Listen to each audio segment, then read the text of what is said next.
Welcome to Old Testament in a Year. Day 20. Genesis 39.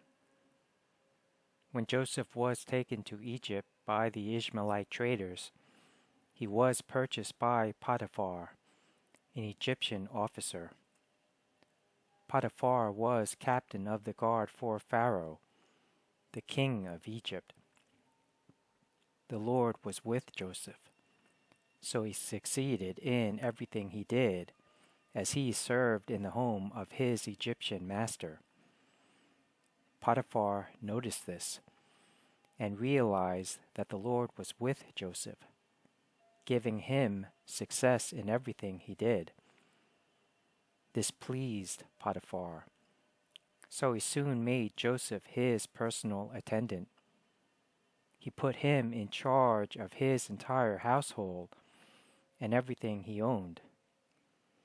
From the day Joseph was put in charge of his master's household and property, the Lord began to bless Potiphar's household for Joseph's sake. All his household affairs ran smoothly, and his crops and livestock flourished. So Potiphar gave Joseph complete administrative responsibility over everything he owned. With Joseph there, he didn't worry about a thing, except what kind of food to eat. Joseph was a very handsome and well-built young man, and Potiphar's wife soon began to look at him lustfully. "Come and sleep with me," she demanded. But Joseph refused. "Look," he told her, "my master trusts me with everything in his entire household. No one here has more authority than I do. He has held back nothing from me except you, because you are his wife. How could I do such a wicked thing? It would be a great sin against God." She kept putting pressure on Joseph day after day, but he refused to sleep with her, and he kept out of her way as much as possible. One day, however, no one else was around when he went in to do his work. She came and grabbed him by his cloak, demanding, "Come on, sleep with me." Joseph tore himself away, but he left his cloak in her hand as he ran from the house. When she saw that she was holding his cloak and he had fled, she called out to her servants. Soon all the men came running. "Look," she said, "my husband has brought this Hebrew slave here to make fools of us. He came into my room to rape me, but I screamed. When he heard me scream, he ran outside and got away, but he left his cloak behind with me." She kept the cloak with her until her husband came home. Then she told him her story. "That Hebrew slave you brought into our house tried to come in and fool around with me," she said. "But when I screamed, he ran outside, leaving his cloak with me." Potiphar was furious when he heard his wife's story about how Joseph had treated her.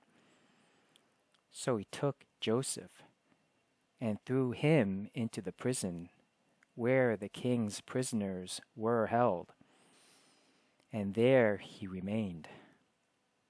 But the Lord was with Joseph in the prison and showed him his faithful love. And the Lord made Joseph a favorite with the prison warden.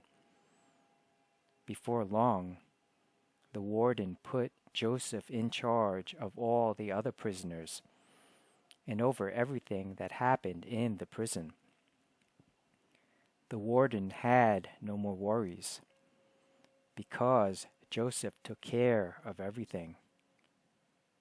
the Lord was with him and caused everything he did to succeed. Genesis 40. Sometime later, Pharaoh's chief cupbearer and chief baker offended their royal master.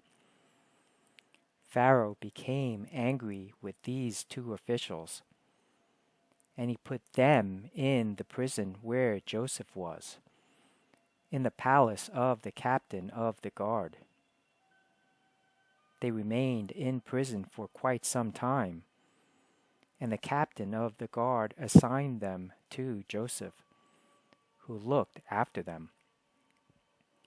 While they were in prison, Pharaoh's cupbearer and baker each had a dream one night, and each dream had its own meaning. When Joseph saw them the next morning, he noticed that they both looked upset. "Why do you look so worried today?" he asked them. And they replied, "We both had dreams last night, but no one can tell us what they mean." "Interpreting dreams is God's business," Joseph replied. "Go ahead and tell me your dreams." So the chief cupbearer told Joseph his dream first. "In my dream," he said, "I saw a grapevine in front of me. The vine had 3 branches that began to bud and blossom, and soon it produced clusters of ripe grapes. I was holding Pharaoh's wine cup in my hand, so I took a cluster of grapes and squeezed the juice into the cup. Then I placed the cup in Pharaoh's hand." "This is what the dream means," Joseph said. "The 3 branches represent 3 days.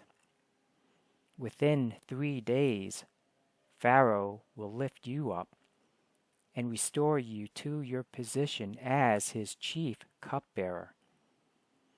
And please remember me and do me a favor when things go well for you. Mention me to Pharaoh, so he might let me out of this place. For I was kidnapped from my homeland, the land of the Hebrews. And now I'm here in prison, but I did nothing to deserve it." When the chief baker saw that Joseph had given the first dream such a positive interpretation, he said to Joseph, "I had a dream too. In my dream, there were 3 baskets of white pastries stacked on my head. The top basket contained all kinds of pastries for Pharaoh, but the birds came and ate them from the basket on my head." "This is what the dream means," Joseph told him. "The 3 baskets also represent 3 days. 3 days from now, Pharaoh will lift you up and impale your body on a pole. Then birds will come and peck away at your flesh." Pharaoh's birthday came 3 days later, and he prepared a banquet for all his officials and staff. He summoned his chief cupbearer and chief baker to join the other officials. He then restored the chief cupbearer to his former position, so he could again hand Pharaoh his cup. But Pharaoh impaled the chief baker, just as Joseph had predicted when he interpreted his dream. Pharaoh's chief cupbearer, however, forgot all about Joseph. never giving him another thought.